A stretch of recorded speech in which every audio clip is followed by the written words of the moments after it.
दोस्तों, आपका एक बार फिर स्वागत है हमारे YouTube चैनल पे जिसका नाम है हेल्थ एजुकेशन एंड फाना। दोस्तों, आज की वीडियो में हम आपको कुछ ऐसे इंसिडेंट्स या सीरीज ऑफ इंसिडेंट्स के बारे में बताएंगे जिससे ये साबित हो जाएगा कि महात्मा गांधी और सुभाष चंद्र बोस में आइडियोलॉजी की लड़ाई थी। यानी कि इन दोनों के बीच में काफ़ी खिलाफत चल रही थी। इसी कारण एक दौर था 1938-1939 के बीच में जब महात्मा गांधी ने सुभाष चंद्र बोस की खुली खिलाफत की थी। दोस्तों, अगर आप ऐसे ही इंसिडेंट के बारे में जानते हैं जिस कारणवश महात्मा गांधी और सुभाष चंद्र बोस में मतभेद पैदा हुए, तो बने रहिए हमारे साथ इस वीडियो के अंत तक। हाँ दोस्तों, एक काम और करना होगा आपको। अगर अभी तक आपने चैनल को सब्सक्राइब नहीं किया है तो प्लीज़ चैनल को सब्सक्राइब करें, साथ ही साथ बेल आइकन दबा दें जिससे आप कोई भी इंपॉर्टेंट नोटिफिकेशन मिस ना कर सकें। चलिए दोस्तों, शुरुआत करते हैं वीडियो की। दोस्तों, जो घटना मैं आपको बताने जा रहा हूँ वो वर्ष 1938-1939 यानी 1938 और 1939 की है।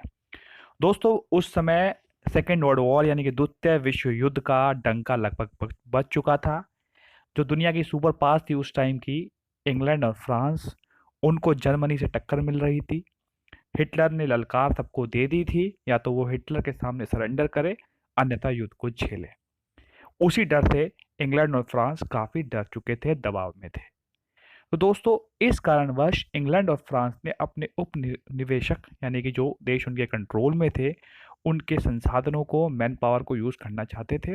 इसलिए वो जहाँ तहाँ कैसे भी ट्रीटी करके और उनको बहला फुसला कर उनके रिसोर्स को इस युद्ध में यूज़ करना चाहते थे। तो दोस्तों, 1938 में इंडियन नेशनल कांग्रेस का हरिपुर सेशन होता है। उस सेशन में महात्मा गांधी ही सुभाष चंद्र बोस का नाम रिकमेंड करते हैं। दोस्तों, किस पद के लिए? वो नाम रिकमेंड करते हैं, महात्मा गांधी नाम रिकमेंड करते हैं सुभाष चंद्र बोस का कांग्रेस के प्रेसिडेंट बनने के लिए। दोस्तों, ये 51वां सेशन था कांग्रेस का जो हरिपुर में हुआ, और महात्मा गांधी की रिकमेंडेशन के बाद श्री सुभाष चंद्र बोस निर्विरोध इंडियन नेशनल कांग्रेस के प्रेसिडेंट चुने गए। तो दोस्तों, वो हरिपुर का 51वां सेशन था। दोस्तों, उसके बाद क्या होता है, नेताजी सुभाष चंद्र बोस अपनी विचारधाराएं प्रकट करते हैं कांग्रेस वर्किंग कमेटी के सामने और महात्मा गांधी के सामने। वो बोलते हैं कि अभी सही समय है, जो समय है जिसमें सेकेंड वर्ल्ड वॉर होने वाली है, इंग्लैंड काफ़ी दबाव में है। अगर हम चाहें तो अपना आज़ादी का आंदोलन तेज कर सकते हैं और शर्तों के साथ में, कुछ शर्तों के साथ में इंग्लैंड पर दबाव डाल सकते हैं कि वो भारत को आज़ाद करे। क्योंकि वर्ल्ड वॉर होने वाली है, इंग्लैंड काफ़ी दबाव में है, जर्मनी उनसे काफ़ी आगे है, तो वो भारत की संसाधनों को यूज़ करना चाहेगा और उसके बदले हम अपनी आज़ादी उनसे ले सकते हैं। पर दोस्तों, इस बात के लिए महात्मा गांधी से सहमत नहीं थे। तो दोस्तों, यहीं से शुरू हुई महात्मा गांधी और सुभाष चंद्र बोस की आइडियोलॉजी की लड़ाई। महात्मा गांधी की विचारधारा कुछ अलग थी, सुभाष चंद्र बोस की विचारधारा कुछ अलग थी। अगर मैं बोलूँ तो महात्मा गांधी की विचारधारा थोड़ी मॉडरेट थी, उसके वनस्पत सुभाष चंद्र बोस की विचारधारा एक्सट्रीमिस्ट टाइप की थी। वो चाहते थे किसी भी प्रकार इस वर्ल्ड वॉर को यूज करते हुए इंग्लैंड से हम लोग देश को आज़ाद करा लें। इस संबंध में उन्होंने नाजी पार्टी के कुछ सदस्यों से भी मुलाकात की थी और उनके सपोर्ट के भी रिक्वेस्ट किया था। तो दोस्तों, यही कुछ कारण थे जिसके कारण महात्मा गांधी धीरे धीरे सुभाष चंद्र बोस के खिलाफ हो गए।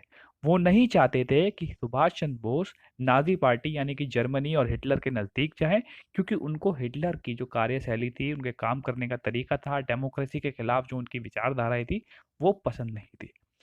इसी कश्मकश में दोस्तों 1939 यानी कि 1939 आ जाता है। इस बार भी कांग्रेस का सेशन होना तय होता है और साथ ही साथ कांग्रेस के प्रेसिडेंट का चुनाव होना भी तय होता है। तो इसके लिए जगह तय होती है, जबलपुर के पास एक जगह है जिसका नाम है दोस्तों। तो 1939 में जब कांग्रेस अध्यक्ष पद के चुनाव होने लगे, तो नेताजी सुभाष चंद्र बोस चाहते थे कि कोई ऐसा व्यक्ति चुनाव में लड़े या कैंडिडेट बने जो उनकी विचारधाराओं को आगे ले जा सके, जो इंग्लैंड व अन्य कांग्रेसी मेंबर्स के सामने बिल्कुल ना झुके और इस वर्ल्ड वॉर का फायदा उठाते हुए इंग्लैंड पर दबाव बनाए। पर यह चीजें महात्मा गांधी को मंजूर नहीं थी, तो उन्होंने सबसे पहले मौलाना आज़ाद को चुनाव लड़ने के लिए कहा। पर मौलाना आज़ाद ने कुछ पर्सनल रीजन देते हुए अपना कैंडिडेचर को विड्रॉ कर लिया। उनके स्थान पे उन्होंने दोबारा से सीतारामैया को चुनाव लड़ने के लिए कहा। सीतारामैया ने चुनाव लड़ा, पर उनके साथ-साथ कुछ लोग ऐसे भी थे जो चाहते थे कि ये चुनाव सुभाष चंद्र बोस निर्विरोध जीते और महात्मा गांधी उनका साथ दे, पर ऐसा नहीं हुआ।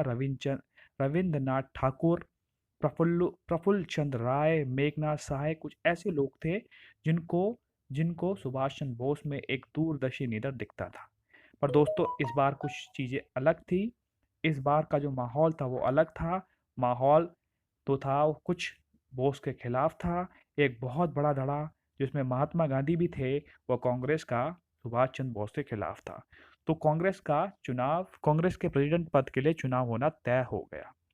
दोस्तों चुनाव की जो तारीख तय हुई, उससे कुछ दिन पहले ही सुभाष चंद्र बोस को हाई फीवर हो गया, बुखार हो गया।